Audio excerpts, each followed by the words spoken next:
what's up everyone, and welcome to the very first episode of Monster Talks. I'm really happy today because today we start something that we've talked about for some time, and it's finally getting done. And today's episode is with a very good friend of mine, my brother Raul Hernandez. What's up, what's up? And Raul brings a really good perspective when it comes to video photography. As you guys know, this very first episode is going to be about video, photo, your hobby in video and photo, and how do you turn that into a career. Both of us have been able to turn our video and photo into, our video photo career into actually a full-time job, and we both do it full-time. And so I think we can provide a lot of insight for everybody, so I'm really happy today. So what's up, bro? What's up, man? Thanks for having me. I'm excited to be on the first episode. This is kind of weird. Yeah, you're doing the first episode, doing an episode with Raul and Raul. Yeah, call it Ra Ra. Yeah, the Ra Ra's first episode. But tell us a little bit about yourself. Tell us how you got in the game of video and really what got you started into video. Man, it goes way back to when I was in high school, and I went to Socorro High School, and then when I was there, I didn't know what I was gonna do, man. I think I was like a junior in high school, and you know when you're like freaking out, like, oh, what am I gonna do after college or whatever? I mean, after high school, and I tried a bunch of all my electives. Like I tried electrical trades, computer maintenance, a bunch of stuff, and everything was boring. And then they had a class that was camera, ¿cómo se llama? Video tech. And then that was like the cool kids. Everybody was in there, and I was like, you know what? I'm gonna just do that class. Like I wasn't even looking at it as a career. I was like, it looked like a fun class, so let me go check it out. And once I went in there and started playing with cameras, man, I kind of just fell in love with the whole process, you know, and I started getting good at it. At first, I sucked. It was pretty bad. Like, I remember I was filming a football game, and the teacher pulled me out of the game because I was not even filming the players. I was over here filming something else. So, like, you know, but I liked it, though, man. I kept going and kept practicing and kept getting better. And then towards, like, my senior year, the teacher was like, you know what, I can get you a job at the TV stations. So I was like, all right, cool, shit. I mean, you know, might be a good career or whatever. So yeah, they got me a job at the TV stations, and then right after that, yeah, I started working for Channel 26, and then I was doing everything from sports. I was doing NFL games, Major League games. They would send me to shoot like the Cowboys and stuff like that, and that was pretty cool. But after like 5 years, from here, from El Paso, they would send you to go. Yeah, they would send me out to San Antonio or somewhere to shoot like the Cowboys. Or you like just get highlights for the news or something like that. Yeah, highlights or special reports because they were like the spring training and all that. And it was cool, man. I liked it, but back in the day, it was like, this is back in 1999, 2000, so we had like huge cameras. That's what I was about to ask. What was it? What was the first camera that you got your hands on, or do you remember? I can't remember the name, but the first camera that we had was actually a 3/4 inch tape. And, and then so it was a camera, and then it had like a cord, and then it had like the cassette player. Like you put the tape in and hit record on the thing. So I had my homie carrying that around, and like, I hit record it. And then I would shoot with it. It was a huge camera. So yeah, man, I went everything from the big, you know, 3/4 inch tapes to beta cameras to everything. And so we were pretty much using the same cameras in high school that they were using at the TV stations. That's why they hired us there. So they recruited you straight out of high school? Yeah, straight out of high school. Straight into the news stations. And it was cool, man. I did it. So you got a job, or was it like an internship? No, I got a job out of high school. Right out of high school? Shit. Do you remember what the starting pay was at that time? Bro, it was like $8 an hour or something. $5. Yeah, that's crazy. No, it was like $8. Like, it was super low. And I mean, I didn't care about the money. I just wanted to do it. It was fun, you know. And I love sports, so they kept me shooting all the high school games, pretty much everything, like the Diablos at the time, UTEP, all that. And I loved it. It was cool. But after a while, you know, you grow from it. It's like, all right, cool. I did that. That was a goal. I completed it. How long was that whole thing? I did about 5 years. Oh shit. So you were there for a minute then? I was there for a while, yeah. I went from Channel 4, CBS 4, to Channel 26. And then, at that time, were you actively looking for other projects, or was it not really? It was just straight. That was your job. You did that. Yeah, I did that, and I was happy with it. It was awesome. But yeah, after a while, I was like, all right, cool. That was one of my goals, and I did it. And then I was like, all right, I want to continue doing video, but I don't want to do news anymore. It kind of got boring after a while. So I was like, you know what? I've always wanted to do music videos and movies and all that, you know. But I didn't know how to get into it. Yeah. So I'm like, damn, how do you get into music videos? Like, you know, back in the day, we grew up watching MTV and watching music videos and all that. And I didn't know how to get into it, so I actually called MTV. I called MTV to see if they were hiring, and they were like, for what? I'm like, to shoot music videos. And they're like, no, that's not how it works. Like, we're just the station, you know? We just play the videos. Like, But she kind of, once she like realized that I was being serious, she was like, oh, well, this is how it works. Like usually people go to film school and, you know, and get, you know, work in production companies. And So that was that sparked the idea for Yeah, you to go to film school. exactly, yeah. Was off of that conversation that you called the news station. yeah, I called Yeah, MTV. yeah. Sometimes you gotta take the dive right, and Yeah, exactly. you just gotta put yourself out there, and you know it's better to get a no, right, than Yeah. you know, than to never know what could have happened. So they gave you the opportunity, they gave you the idea, film school, and at that point, what did you start? Did you start looking up Yeah, I film just started schools? doing my research. I'm like, oh, film school. I didn't even think about that. So I'm like, all right, cool. So I started looking at, you know, doing my research, and I found I was like, where do I go to school? At that time, were you going to college here, or was just straight out of high school? I was going to while I was working at Channel 4, I was going to community college for video broadcasting. But yeah, I mean, it was cool, but I wasn't really learning much because I was already doing it at the station, you know what I mean? Yeah. And so yeah, I did that 2 years of that. And then yeah, once I looked up to film schools, I found one in Hollywood, in Hollywood. And I was like, yeah, that's a perfect place to go because that's where, you know, that's where they make movies. That's where everybody's at. Yeah. And so yeah, I looked into it, and they were like, you can come and take a tour and, you know, and check it out. So I went, you know, me and a friend of mine, we just jumped on the car and did a little road trip, went to LA, took a tour of the school and checked it out, and I liked it, man. I was like, hell yeah, let's go. So I applied for the loan. They gave it to me. It was a 1-year program, and yeah, I did it, and you know, I started going to school. So when you guys went over there, I mean, obviously you had to stay somewhere, and so how did you guys like survive, or did you stay on campus, or was it included in the? No, it wasn't included, but they did tell us since it's going to be a 1-year program, you can't work, so you have to get an extra loan for living expenses. Yeah. But lucky for me, I had family, and I had a lot of family in LA. So I called my cousins. I was like, "Yo, I'm going to school over there. Can I crash at your place for a little bit?" And he was like, "Yeah, you know, come through." So I stayed with him for like 2 or 3 months, and then, but he lived far. Well, it's not even that far, but you know how LA is a lot of traffic. Yeah, yeah. So he lived in the valley. It took me like 2 hours to get to school every day. So I was like, you know, after like 3 months of living in the valley, the guys that I met at film school, we got a little apartment in Hollywood. Yeah. And yeah, we just lived right there in Hollywood. We would walk to school. And so that's really where you ended up in the house with Mitchie and all the guys there. Well, they're the guys you knew from day one, or the? Yeah. No, Dom was one of the first ones. Okay. Yeah, and then he became my roommate. We had a tiny little studio apartment in Hollywood, and then from there, then we got the house later on once we started making some money. But yeah, at first it was hard, man, because like nobody really knew. You know, so it was really like music videos and music and the culture of what you were seeing on MTV, BET. That was. Yeah, all that, like music videos. Music videos is what I really wanted to do. I always wanted it.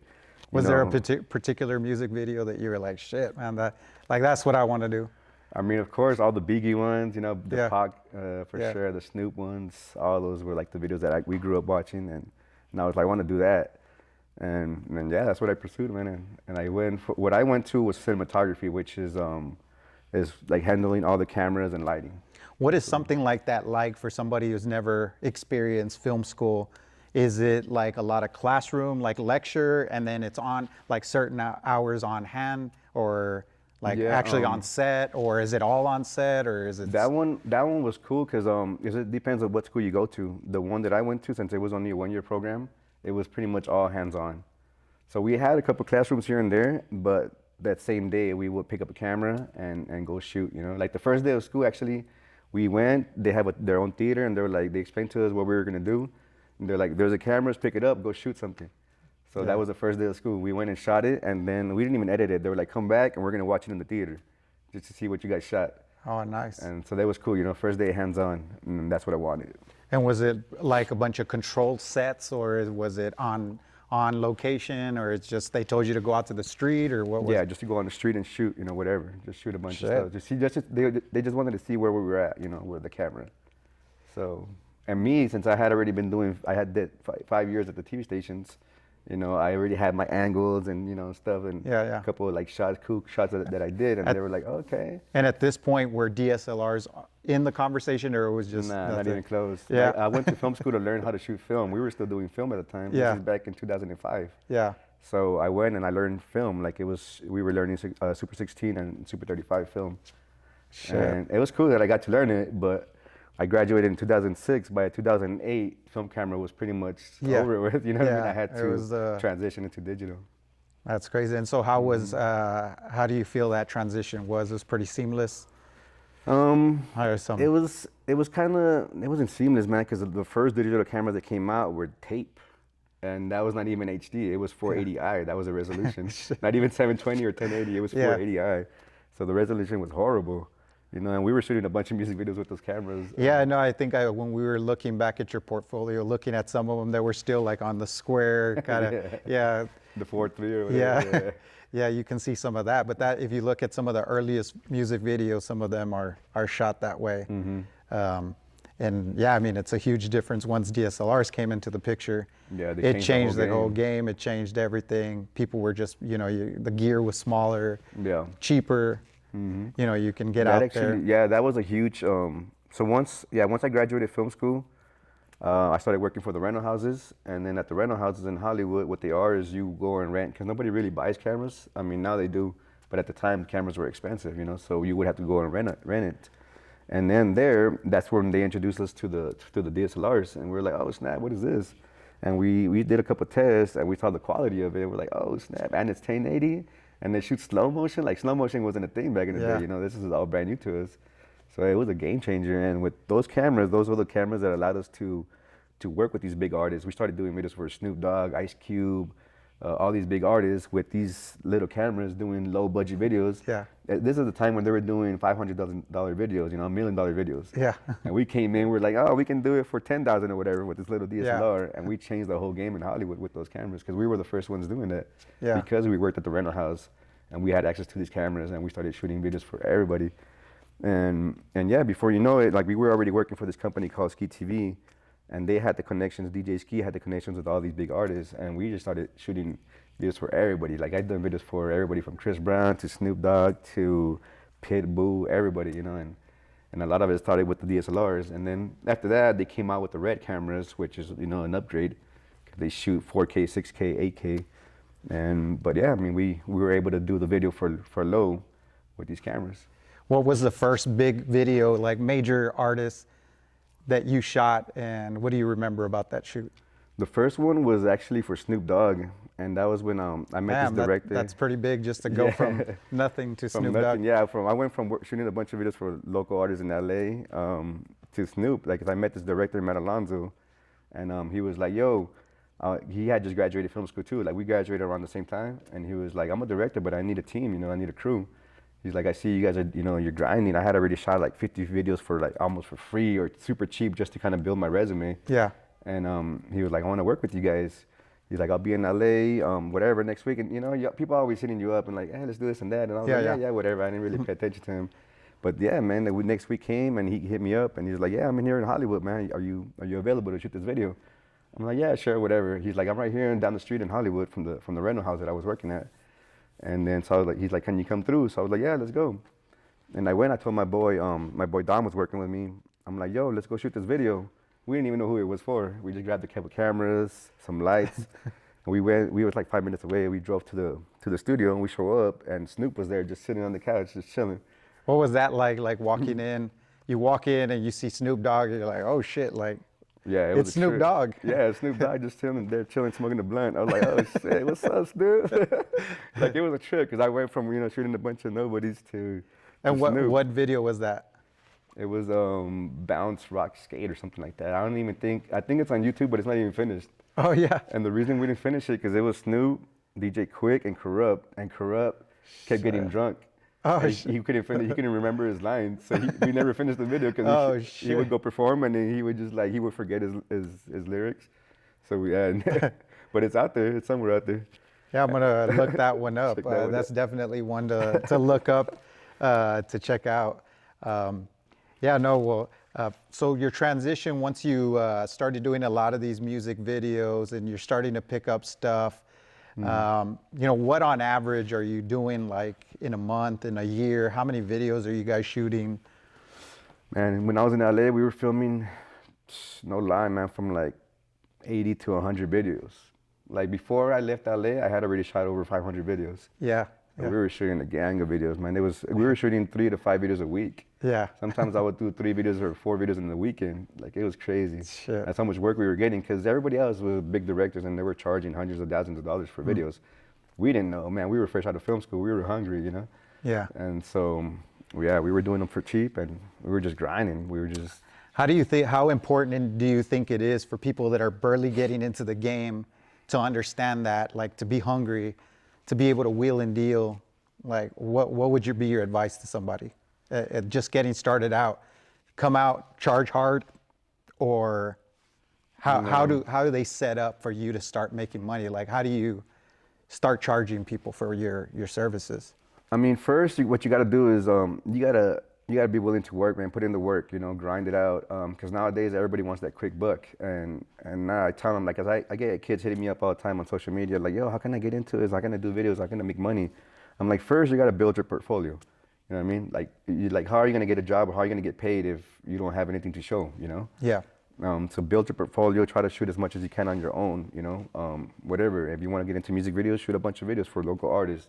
If you want to do commercials, you know, there's a bunch of clients that want videos. Just build your portfolio, charge. You know what I mean? I don't recommend working for free, but sometimes you have to, just to kind of get those connections. And then once you do like one project maybe for free, then you can show the client what you can do, and then you can start charging a little bit. You know. And yeah, no, I there. think that's one of the big mistakes that people make when they come in the game. Yeah. They want to write off like charge, but they have nothing to show. They don't have a portfolio. Yeah. You know, and you're going really hard on the price, and you know, it may discourage people. So I think building a reputation for yourself is just as important. Exactly. Creating alliances, you know, having people that you work with in the game that may hire you, you hire them, and it's a back and forth thing where there's opportunity. You guys are helping each other out. So networking is huge. Networking, too, right? With other companies here, and just trying to help each other out. Because what happens with, like you said, kids come in and they want to charge a bunch, but they don't really have the skills. You know what I mean? Like, their skills are not there yet. So what happens is they end up getting burned. You know, they burn themselves. Yeah. And then, especially in a small town like El Paso, everybody knows each other. The word gets around quick. Like, you know, if you did a shitty job or whatever, like, the word is going to get around quick, and you're going to burn yourself. Yeah, no, definitely. And I could tell you from, you know, just being in marketing in general for over 20 years now, it's definitely reputation. I mean, it's something you build yourself over years. You make alliances. You meet the who's who. Yeah. Every year there might be some shifts in companies that are taking on projects, stuff like that. So you want to establish yourself and come in. If I'm new, do you recommend I buy a camera? Do I start with a camera? Do you recommend just put yourself out there, be a gaffer, be a help for? Well, yeah, that's what's like. Depends what you want to do. You know, if you want to work on a film set, and if you already know what you want to do, if you want to be a gaffer or grip or whatever, then do that.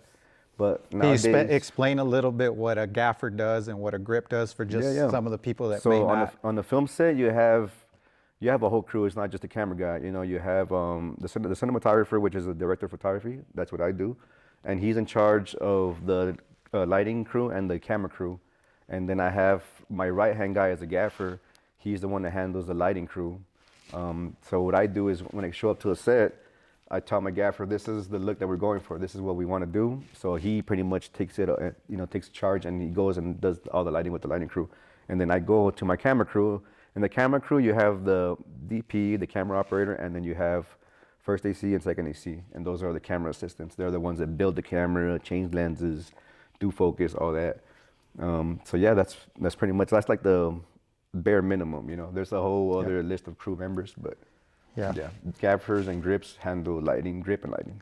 Yeah, and there's still times, you know, we were on set the other day, you were doing gaffering, even though you have, you know, more than enough experience to do any of the jobs that are there on the set, you were still gaffering. How important do you think it is for somebody to be humble, to come in, to have that kind of attitude when it comes to just being on set and helping out and just? Yeah, you have to, man. Like I said, you have to be able to network and work with other teams, you know. You can't just be like, oh, I just do this, you know. Because a lot of times when big companies come from out of town, they already have their DP and they already have the director and everything. So they're like, we just need a gaffer, we just need a grip. Yeah. And I'm like, all right, cool, you know what I mean? I'm always down to work. So yeah, you just have to be humble, and you got to be willing to, you know, just, you know, do, you know, what they need, you know what I mean? Sometimes they'll hit me up and they're like, oh, I need an AC, which is the camera assistant, and if I'm available, I'll do it. But sometimes I tell them I don't feel comfortable doing it because that's not what I do full time. Yeah. I'd rather hire somebody that's what they do full time and that's their profession. So, but yeah, man.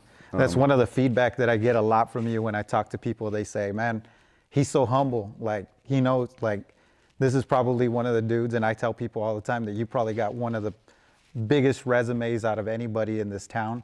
But you're still willing to pick up the camera to do an AC position or help with the lighting or whatever it is. Yeah. You're always there. As long as you're available, you got the opening. Mm-hmm. How important is it like that to fill in your schedule and manage that? And, I know from my end, and I'll always tell you, like, if we have a gig or something, I'll say, hey, do you have availability? You say, yeah, I'm open. Hey, well, I need something for this. Like, how important is it to fill in your schedule, to be able to manage and to make a career out of this, to manage and to continue to keep income coming in on a monthly basis?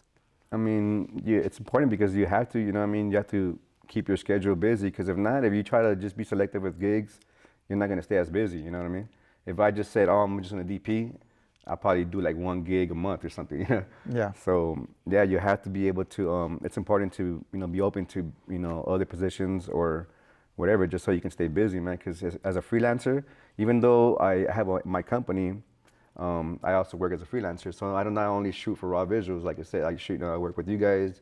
I work with Ebed from Axis. I work with Leo from Leo Marketing. Yeah. So you got to just be able to, work and collab with other companies too and other filmmakers in town. Yeah. So what do you think is like, or when you give advice to somebody that's coming into the game, what's like that main thing that you always tell them when they ask you, like, hey, Raul, how can I make money off of like this, man, off of doing camera work? Yeah. Like I said, man, you have to be able to be willing to grind. You know what I mean? It's like, it's not going to be easy. Like I always tell these kids, man, they want to start a company in video. I'm like, it's not going to be easy, man. Like even for me, I've been doing this for over 20 years. When I came from LA, it was hard for me to get jobs, Like I was going door to door, hitting up all these businesses, and people didn't want to hire me because they hadn't seen my work that I'd done here in town. That's why I tell people, you have to put in the work and build your portfolio, you know what I mean? Yeah. Because even though I had, you saw my work, man. I had a ton of videos that I had done, but they're like, that's cool. That's awesome, but that was in LA. What have you done here in El Paso? They want to see what you have done here locally, Yeah, so no, it's important, I think, in this world to get a few projects under your belt, get some names, some name brand recognition. If you've worked for the city or you've worked for, any big organization, it also helps you to get other gigs because right off the bat, they just might open the door to other stuff. So it's important that you guys stay versatile, humble, to be able to get gigs like Raul was saying, so you're not just stuck in that rut where you only take specific type of gigs, I know everything. You like shooting music videos and everything, but I mean, talk a little bit about how important it is also to diversify in the types of videos that you do. Yeah. Because all of us, we want to shoot music videos, right? We want to be on the sets where we have all the cool stuff going on. So tell us a little bit how important it is to diversify, not only to do like music videos, but what are some of the other ways that people can make money? Like what are the other industries or other types of companies that you see that hire video? I mean, one of the first things that I tell a lot of kids that are coming, fresh out of high school or even college, I always try to recommend kids to work at the TV stations, because when I worked at the TV stations, man, you learn how to tell a story by yourself. You know what I mean? That's something that a lot of kids don't know. When they show up to a shoot, they don't know how to cover it. They don't know how to tell a story with their visuals. And that's one thing I learned in news is you have, like when you show up to news, they give you like 5 stories for that day. And then like, all right, you got half an hour to shoot this one, you have half an hour, you have to go boom, boom, boom, you're bouncing, and in between you're shooting, breaking news. Yeah. So you become, like you shoot so much that you're able to tell a story. You don't have a script. You don't have people telling you shoot this and that. You have to be able to come up with it quick. So that's one thing that when I hire these kids to shoot weddings or whatever, and I see their footage, I'm like, bro, you didn't get shots of the crowd. You didn't get this and that. Like you're not telling a story. You know what I mean? Yeah. You have to be able to tell a story with your footage. So that's one thing that's why it's good to if you have the opportunity to work at the stations, even if it is for a year or whatever, you know what I mean? You're gonna learn so much because you shoot so much. Yeah. And then I don't just do music videos, you know what I mean? Like that's why it's important to do everything from commercials. I do corporate videos. We even do weddings, quinceañeras, de todo, you know what I mean? Like, and you have to, man, because that's how you're gonna stay busy. If you try to do music videos, there's not gonna be, there's not enough work, especially here in El Paso for that, Yeah, no, definitely. And do you feel that somebody can be successful making a career in film and video here in El Paso? Oh yeah. But like I said, you have to be willing to, do whatever it takes. You're like, we're the we're doing we're the proof. Yeah, exactly. So like I said, like I mean, especially like for like young kids, man. A lot of kids don't want to do weddings. They don't want to do quinceañeras and all that. They might feel embarrassed, but it's like just do it, man. It's experience. The more you shoot, the better you're gonna get at shooting. You know what I mean? Like don't look at it like you don't have to put that in your resume or whatever. But you're learning how to deal with different lighting situations. How to expose outside, how to shoot inside, if you have to light a certain scene. Yep. You know what I mean? And you have to be able to move quick. You don't have a rehearsal, you don't have time to set up, you know what I mean? You have to be able to Yeah, shoot. no, it's a really good that you brought that up.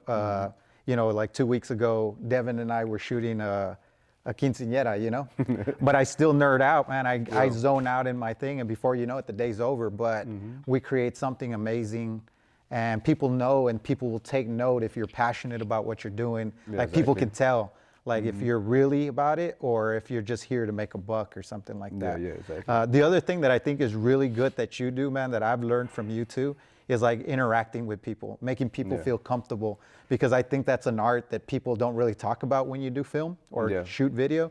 But you got to be able to make people feel relaxed, Yeah, exactly. You need to be able to have people be their normal self in front of the camera, because sometimes the whole set thing can be kind of intimidating. It is, yeah. Especially like, even for me right now, like I'm used to being behind the camera, not in front of it.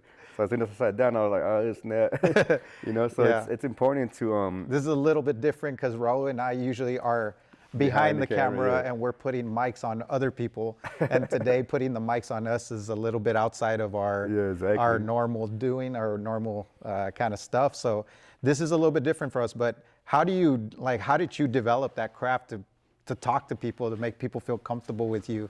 It's something that you pick up, with experience, but it's something that you have to do, because if not, your subject, your client's gonna be nervous, and it's gonna make it harder for you too. You know what I mean? If whatever you want them to deliver or say, you're gonna be doing take after take after take because they're nervous and they're freaking out. So it's better to talk to them, tell them, relax, the camera's not here, just talk to me. You're talking to me, you're having a conversation, Forget about the camera, forget about the lights, all that. Yeah. It's better to, your product, your video's gonna be better, and you're gonna be able to finish faster, you know what I mean? Yeah. If you make them comfortable. If not, you're gonna be there all day, and it's gonna be harder for the editor too. You're gonna have a bunch of takes, and so it's, that's why it's an art, man. I've shot with people, and sometimes people are like, oh man, I feel really comfortable with you, And I think that even coming back, as my background is in recording music, it's the same thing. You want to get the best performance out of somebody, right? And a lot of it has to do, it's like almost like a counseling session that you got to kind of walk people through this whole experience, right? Make them feel relaxed. Make them feel relaxed, make them feel like they're at home, so we can, so they can get the best performance out of them, right? Exactly. So, and then on the back end, you're not having to retake over and stuff like that. So talk a little bit about, so once these you get started in the game, right? You get some videos under your belt. Name other things, like I know the news stations are one, but some of those positions may be hard to get into. What are other things that people can do to kind of put themselves out there? Like I said, weddings, quinceañeras, those, there's one every weekend at least. Yeah. So those are easy to get. Everything, man. Even just shooting at home, whatever it is. If you a lot of kids want to get into doing film, use your family, shoot at home. If you don't have a camera, pick up your phone, man. You know what I mean? Like nowadays, bro, like these cameras shoot themselves. You can put it on automatic and it shoots. It does the exposure, everything for you. Back in the day, you actually had to know how to shoot. Yeah. How to do the settings and the exposure, because we didn't have DSLRs that did everything for you. When you first started, there was not a lot of opportunities out there. Tell us a little bit about that. Like, why was it Hollywood? Why was it away from El Paso? Yeah, because back in the day, there wasn't many people here in El Paso doing anything with video. That's why I went to the TV stations, because that was the only opportunity I had to do it. Get into video. And there was a couple filmmakers, maybe like one that I knew, but they weren't really going to give me a job. You know what I mean? There wasn't really much for me to do here. I think that's different about the game, right? Like even back when I met you, 10 years plus ago, there wasn't like as many people as there are now. Like now you see on social media, there's a ton of people doing photos, doing video. Yeah, because of social media. Because of social media, right? Yeah. And it's become a thing more where people can do, obviously every single quinceañera wedding needs photographers and stuff. But now it's like, there should not be no excuse for not being able to put yourself out there, not connecting with people. Like our community of videographers, people just in the game of photo, video, it's still per se, it's I wouldn't say like a huge circle, right?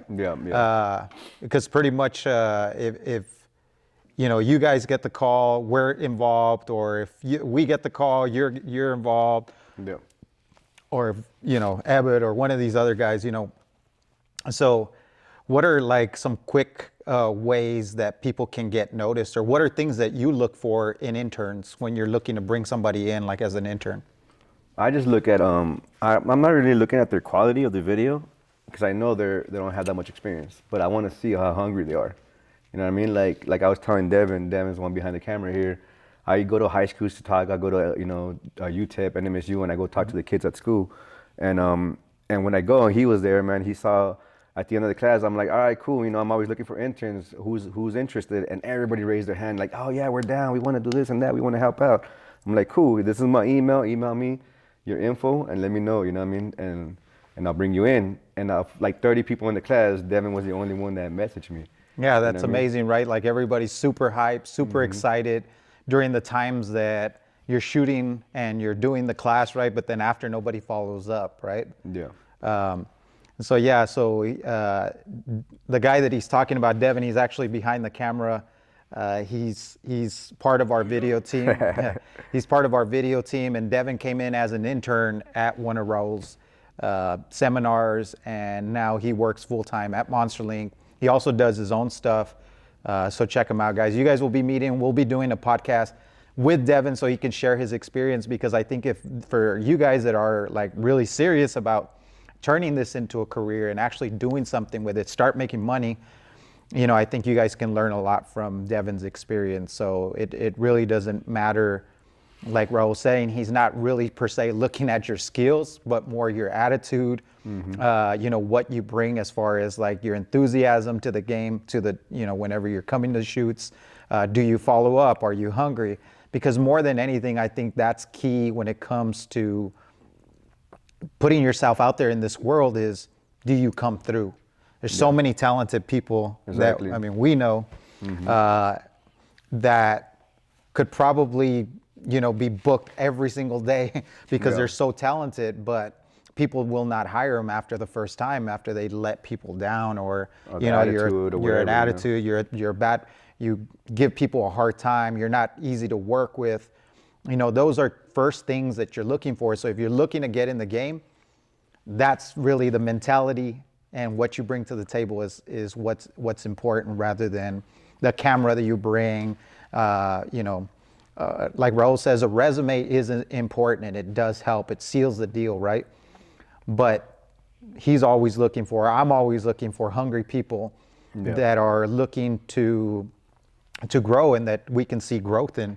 Exactly. And so that's a big key thing when you're looking to get into video or photo. Even with clients want to work with a camera guy or a video guy that they feel comfortable with. Right? And most of our clients, they call us forever, right? We have clients that we've been working for 10 years, 15 years. Clients that we've been working with 3 or 4 years, because it becomes a long-term relationship.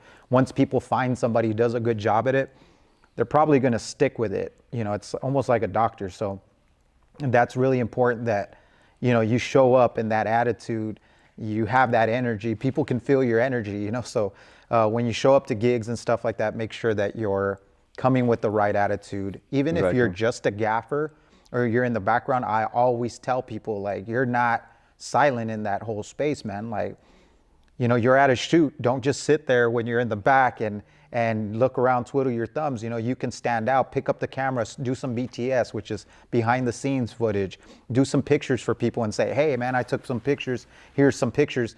So the more that you go over and beyond, I think it's important. Like touch base on like how important is it to go over and beyond? How important is it? Yeah, with me, when I pick my crew, you know, when I do these commercials or videos here in town or even in LA or whatever, I'm not always looking for the most skilled, you know. Of course, yeah, skills is important, but I always try to get people that I feel comfortable with, like you said, you know what I mean, and people that have good attitudes and are professional, you know what I mean. I'd rather have somebody that's hungry and that's willing to, you know, work and grind instead of getting somebody that's super talented but is just sitting on their ass the whole day, you know what I mean, on their phone, you know what I mean, because it doesn't do me no good. So I always get somebody that's, you know, that's got the good vibes and, you know, it's hungry, always willing to learn, even though your job is not, you know, as a grip or whatever, but you want to learn a little bit on the camera. You want to do this, like, you know, I mean, those are the kids that I bring on all the time. So that's how I pick my crew. What a lot of people don't know, guys, is Raul was behind a lot of the really like talented people that people follow from El Paso. Raul was behind a lot of that success, man, because he was one of the first people that, or you know, he was really nice with a lot of people, taking them over to LA. He was really helpful, taking people to LA, going on sets, teaching them, showing them like a bigger set, a bigger photo shoot, introducing them to a different world, including myself. When I first met Raul, he said, hey, we've got a music video, we're gonna do something, it's gonna be some Cypress Hill stuff. Yeah. You wanna go? I need a ride. You know, so literally we packed into my Honda and we took off and we went to LA. And I'll tell you guys that was a life-changing experience for me, just to see what the set was about, how we were shooting here as opposed to how things happen over there.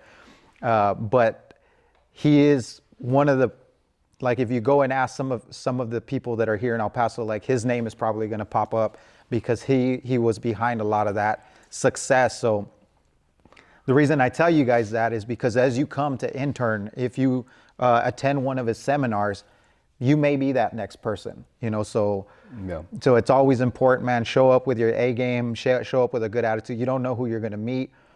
Raul is like one of the most humble dudes. If you meet him, you'll never know. But this guy has a resume that's super long. The first day we met through a mutual friend. And the way that we met was because we were gonna build a website for Raul. So we had never built websites before. We built it on WordPress.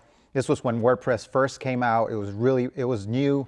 I think it was you that told us about WordPress because you were like, hey, I've got some friends that are building these websites and they're building on this thing called WordPress. I know we talked to your friend. He sent us over a book like that big on WordPress. Well, we didn't end up reading it, but Carlos and I sat for 6 months building a website, and that's how we actually learned. That was one of the first sparks for MonsterLink, and it was because of Raul, because we were excited to work with somebody who had worked with all the artists in the industry.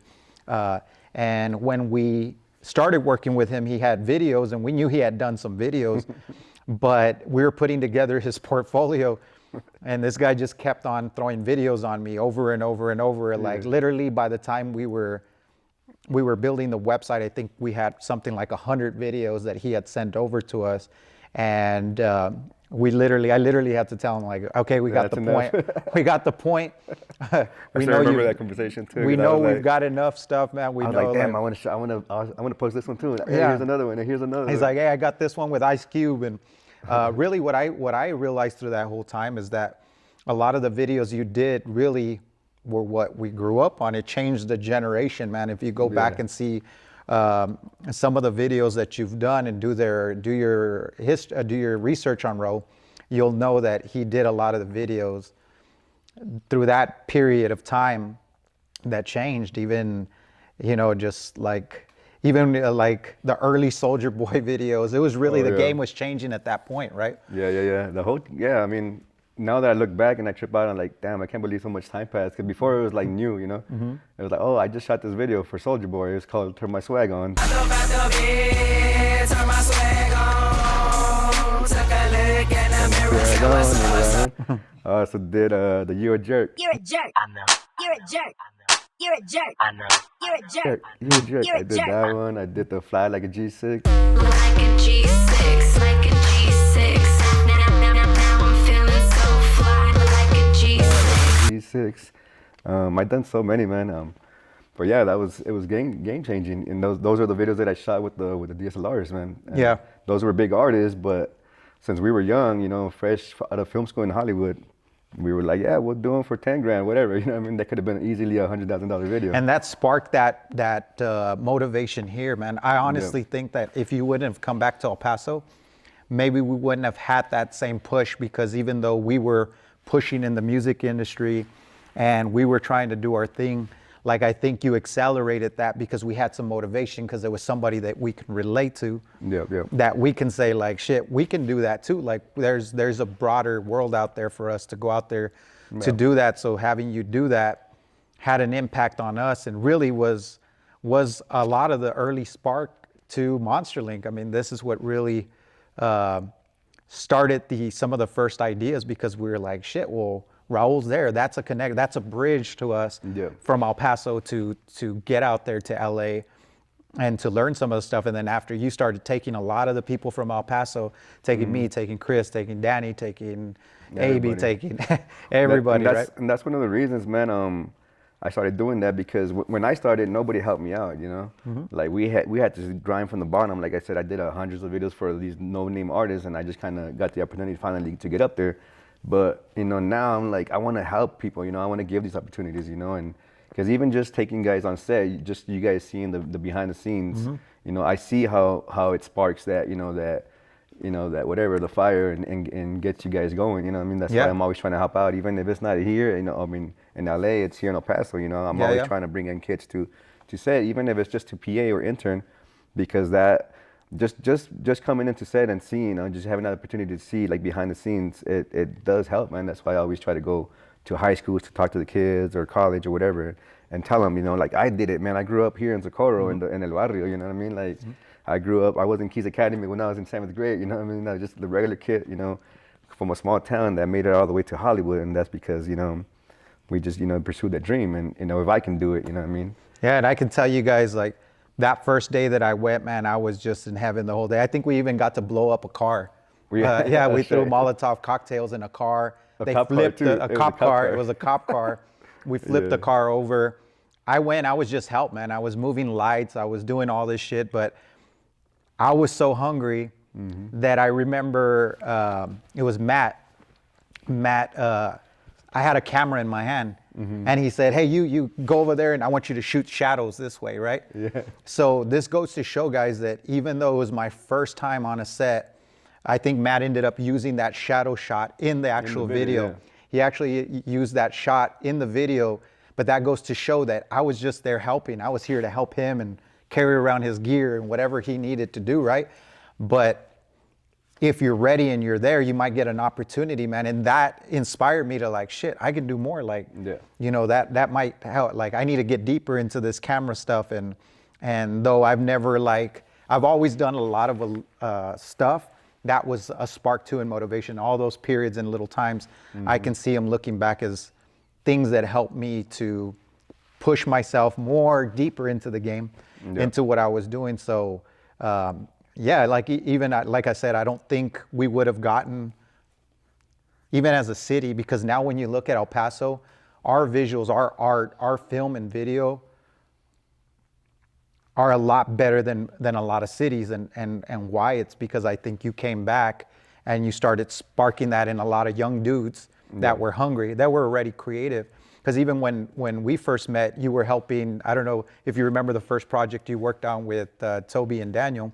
Oh yeah. That was really right, because they were trying to take their video game to the next level, and they wanted you involved. And you know, props to D on that, because he was always really good about networking with people and finding like people that would be good to bring in to help to make the things look better. Yeah. You know, and at that point, I think they were trying to go after their career. Wasn't even KP was even in the picture, right? Doing the rapping.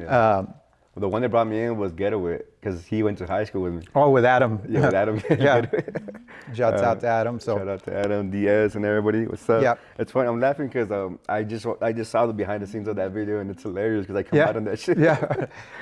Yeah, that's but that was a spark. I don't think honestly in my heart that we would have had the experience for the next level, like D right now and what they're doing with Crystal. All of us, like going into our, Danny's over there in LA right now. I don't think we would have ever done that, bro. So. Yeah, I mean, maybe, but it would have taken longer, you know what I mean? Because it took me fucking 8 years to even just get to, you know what I mean, that level. So if, you know, without that help, you know what I mean, it would have been harder for sure. But yeah, like I said, I just want to, you know, provide those opportunities, you know, because there's plenty of work. Like I told Danny when I was moving back, I'm like, bro, I don't want to lose the connections out here with the homies and, you know, with all the clients, you know what I mean? Like if you got to come out of here, man, like this is where it's at, you know, like, yeah, El Paso's cool. Yeah. But I mean, if you really want to get into this music video game and all this, you know what I mean? Like you have to be out here in LA full time. You can't just be coming, you know, once a month or whatever. Like you have to be full time. So yeah, I kind of connected with all the, you know, with the homies out there and yeah, he's killing out there, man. He's doing good. So you've worked on feature films. Yeah. Like in your career, you've worked on a few films. What's different from the music video world and the gigging to like actually working on a feature film? I mean, obviously it's more days. Music videos is usually just one day. We shoot a full 12-hour day. That's a whole, you know, one music video. In a feature film, it's, you know, usually I've done a whole movie in 12 days or 20 days. But it's challenging, man, because usually a day, you know, on set is 12 hours. So imagine 12 hours for 20 days back to back to back. So it's not that easy, man. It's pretty hard. But it's awesome, man, because now you're creating an actual film, you know, not just a bunch of crazy visuals. Now you actually have to get into the script. And for me, it's hard, man, because I can't read. I mean, I can read, but when I read, like, it's like I forget, man, so I have to read it over and over and over. But finally, when I get the story and the, you know what I mean, the visual, like what the director wants, it's a good challenge, man. I like the challenge because, you know, every film is different, you know, and me as a cinematographer, I have to pretty much light it and shoot it to the way, you know what I mean, what the director wants and tell a story, you know what I mean, as far as the visual. Like if it's a depressing movie, I have to light it a certain way. If it's a comedy, I have to light it a certain way, you know what I mean? Like every scene, every movie is different, so. Yeah, no, and that's one thing we have not touched base on, but lighting I think is so important. I think that's one of the things you would always hammer, you know, with me. You would see my shots and you'd say, hey, well, you should light it. You should do this, right? Yeah, you should do sure. it. And it's all this stuff that, and I think that in itself is a big part of shooting, right? Yeah. Shooting, right? But And film, knowing to goes understand. hand in hand, for sure. Yeah, because I mean, that's one thing that I tell a lot of these kids, man. Like once you start shooting and everything, you have to learn lighting because that's what's going to separate you from everybody else. You know, a lot of kids, they know how to shoot, but they don't really know how to light. You know, so everything just looks flat or whatever. You know, and lighting makes a big difference. So. Yeah, it makes a Very huge important. difference, and you know, having that connected with some good audio and stuff like Exactly. that. So, do you recommend if they're shooting video that they should also practice shooting photos as well, or? I mean, they could. I mean, you know, it just depends what they want to do. But it's good to learn everything because nowadays with social media, if you get a client, they're gonna ask you for both. You know, always, every time they're gonna want video of this and then photos of their staff or of the place, you know? Yeah, no, that's key, guys. I think creating value is important, and I always preach this to my team.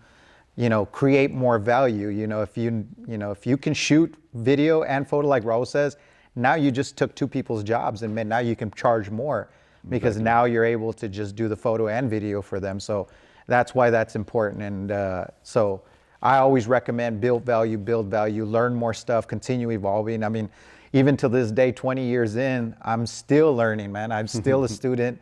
I'm still learning shit. I'm still picking up stuff from you. I'm still picking up stuff from other people, you know, that helps me to bring my game to another level. Yeah, you never stop learning, man. I've been doing this for over 20 years also, and the reason you never stop learning is because the equipment keeps changing, you know? Yeah. Like before, I used to work with these lights, we call them hot lights because they would get hot. And now everything's changing to LEDs. Yeah, yeah. So, you know what I mean? You're always having to adjust. I remember when I first met Raul, I mean, that first video they went to, I remember guys hauling around these huge, big lights. these huge lights, right? And then you got to wear special gloves and burn the shit out of yourselves. And there's all sorts of stuff like that, right? So, so it's definitely a game changer. With cameras too. Cameras keep changing, man. Like you see, it's every cameras every year is a new camera, and you have to keep learning all the new. Yeah, you always lenses. would tell me, right? Buy lenses. Yeah. Like get good lenses. Your bodies are gonna be change swapping out, every other right? year, Yeah. So you guys can see, like,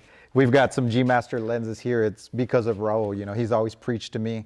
Lenses, get some decent. Even the drone, when you started, I remember you had the big white drone, and now you got this bad boy. So so everything it's keeps always changing. evolving, and you have to start somewhere, guys. What I recommend is always, like, buy gear, shoot stuff, right? And then invest back into yourself. You got to be putting a percentage of that back into yourself. You know, don't go blow all that stuff on just clothes or partying, you know. Put some of that money back.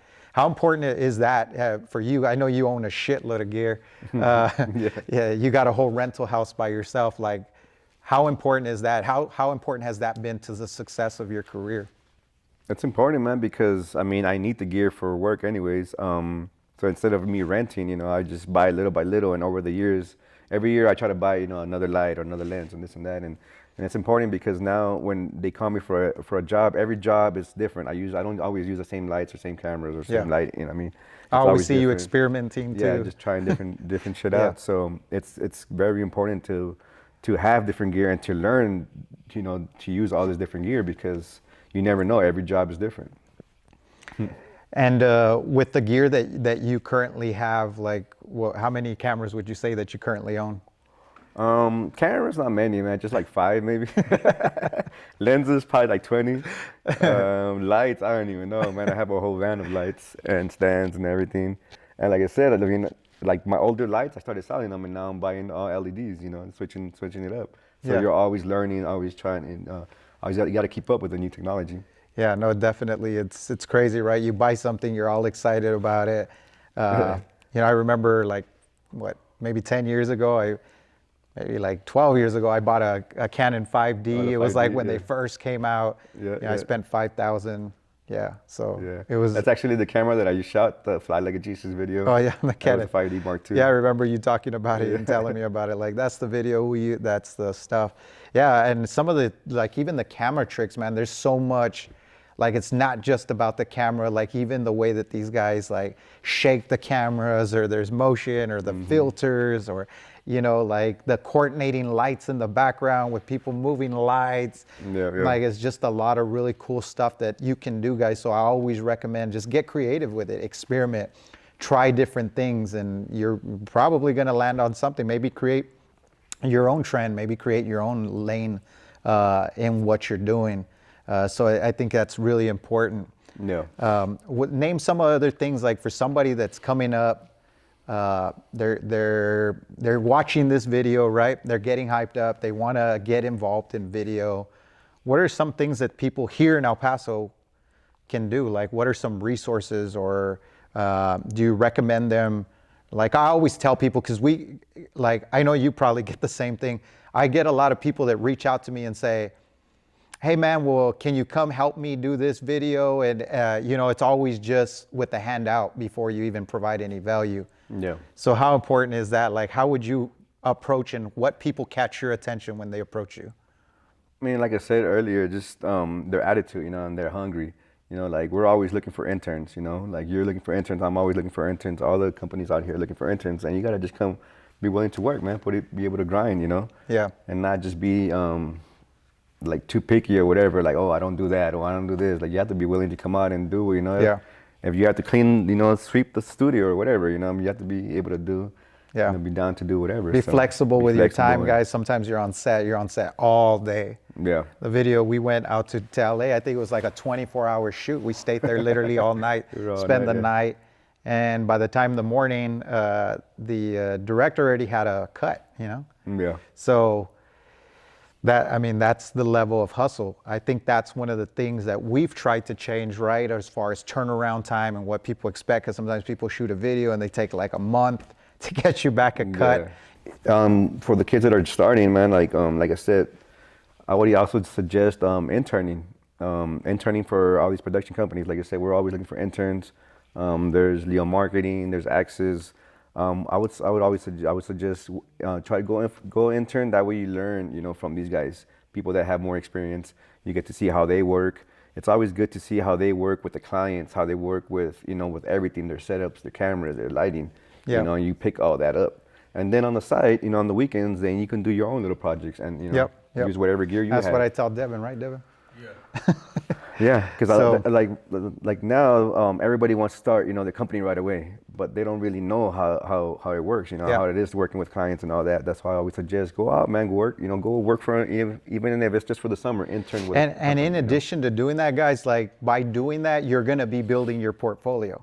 Yeah. I think Devin, when he started working here, he was 15 years old. By the time he was 16, he probably had more videos under his belt than most people that have been, that are 23, 24. Yeah. Just because when you're working and doing agency work, it's very fast paced. You have to even out quality with getting stuff out on time, right? Mm-hmm. So like Raul says, I think it's important not only to try maybe go out gigging by yourself, but maybe just offer your services, offer your help.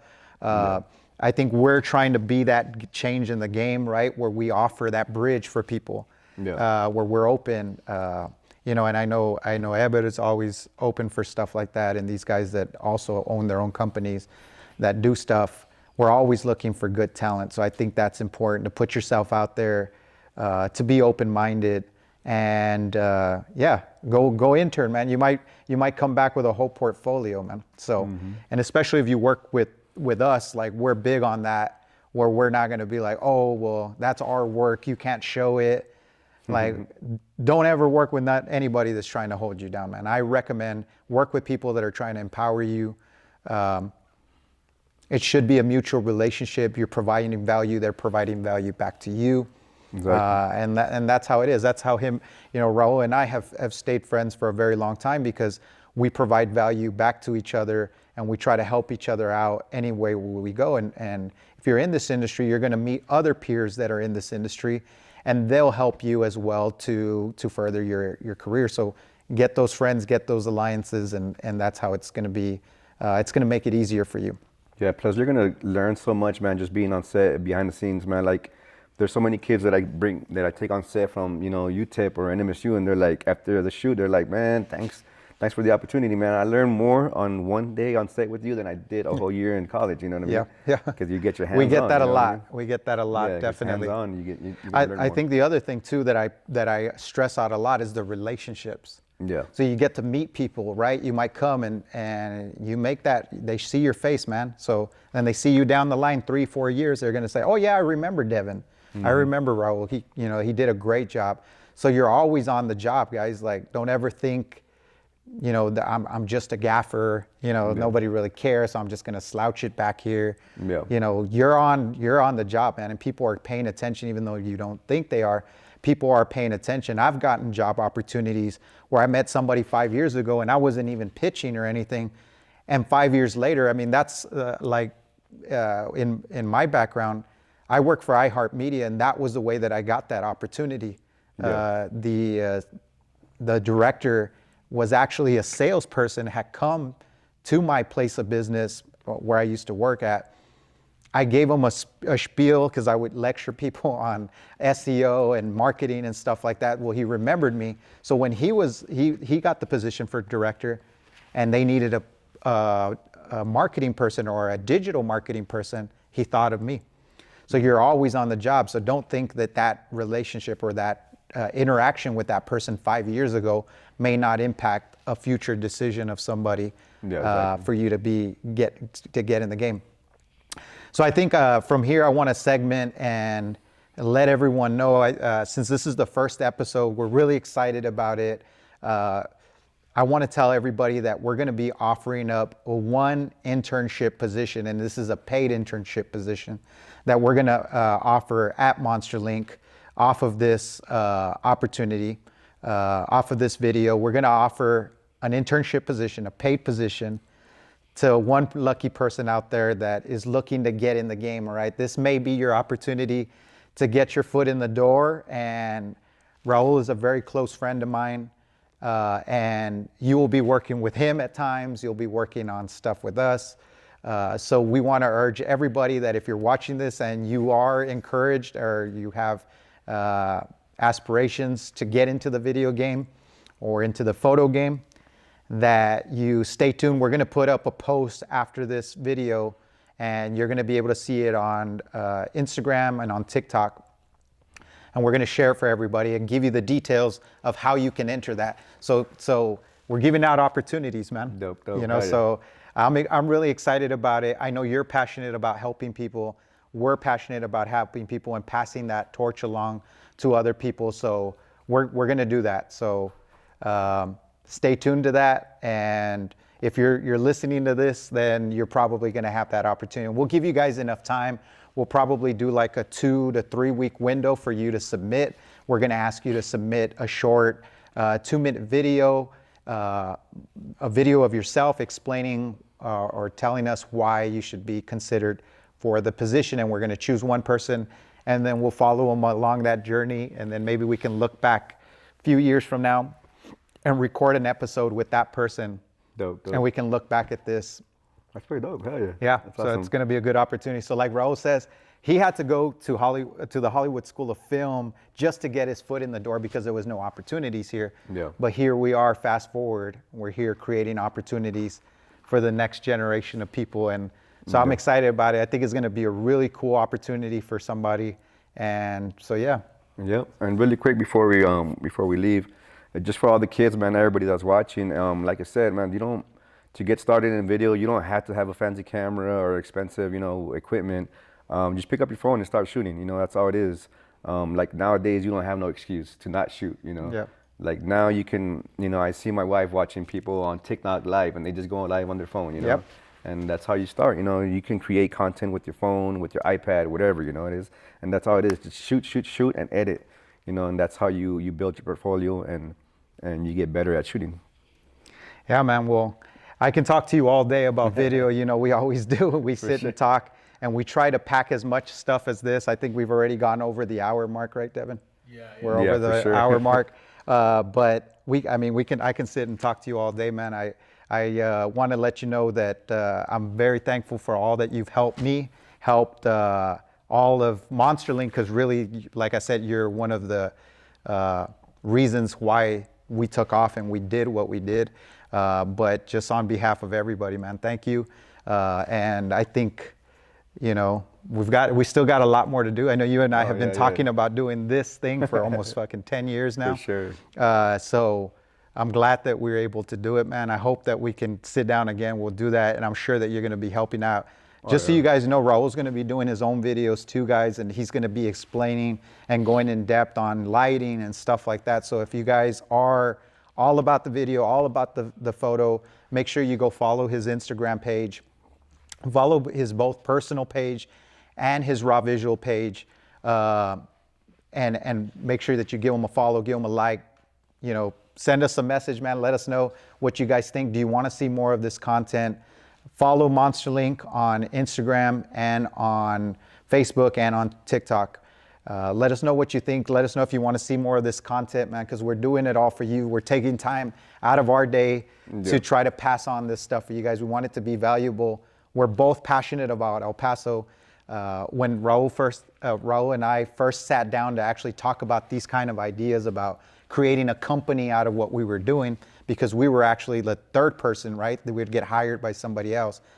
Him and I talked about this, and he had a lot of doubts when we were first talking. Like he was like, "Man, I don't know if we're gonna, be able to do this, And so I know we didn't get to touch base a little bit on taking risk and stuff like that, but you have to be able to take that risk, guys, and go in. He's been doing it. I'm amazed at what he's been able to do with Ravisuals. Every year, things continue to grow, and I foresee that this thing is going to continue to grow, man. And so I'm happy that you've brought this opportunity to El Paso, And I hope that a lot of people get to know you and everything because of what we're shooting. And so to know a little bit about your background, dude, because you deserve that credit, because you are one of the reasons why a lot of us are sitting here today. So. No, thank you, man. Thank you for the opportunity. And for sure, this is, first of many. Yep. I'm getting comfortable a little bit in front of camera. This is one of my first times in front of camera, so I was a little nervous at first, but it's cool, man. Like you said, just practice. Yep. Keep doing them, and yeah, man. I'm ready. Like the ideas that we have for the next podcast. We're gonna try to build a set. Yeah. Make it look dope. We're gonna do a part 2 of this, guys. All right, like right now we did an hour, but there's just so much shit that I want to say in this for sure. in this podcast, dude, that I think is really valuable. It's gonna help you guys out. But we'll definitely do a part 2, man, and so so any questions you guys have or whatever, anything you want to learn or send us your questions so next time we can cover those questions too, man. I'm trying to do my best. Right now this is the first episode, so our set is just like just a green screen, guys. But we're gonna go full blast into this. We're actually investing into a full set and everything. And Raul's going to be helping us set it up. Maybe we can do a video on how to do a set with the lights, with that. I think that would be really, really good to show everybody. But we're going to do it bigger for you guys. We're doubling down on this. We have a lot of support from our peers, and maybe we can bring on like Ebert or some of the other guys that have gone from being camera guys or camera operators to operating their own businesses out of this stuff. And I would love to have, I think it would be an interesting conversation if we all sat down, all of us sat down at a table and really just laughed at about some of the stuff, because we're all good friends now, and we've all been able to network with each other and help each other in one way or another. All right, guys, this concludes the first episode of Monster Talks. Again, if you guys are interested in seeing some more of this content, let us know, guys. Hit the like button, share it with your friends, man. Let's make this city, let's put something together for El Paso. Let's continue to grow something like this. This is great stuff, and we want to keep this train moving forward. So we'll see what's up, guys. Thanks again for tuning in to the very first episode of Monster Talks. So peace, man. Peace.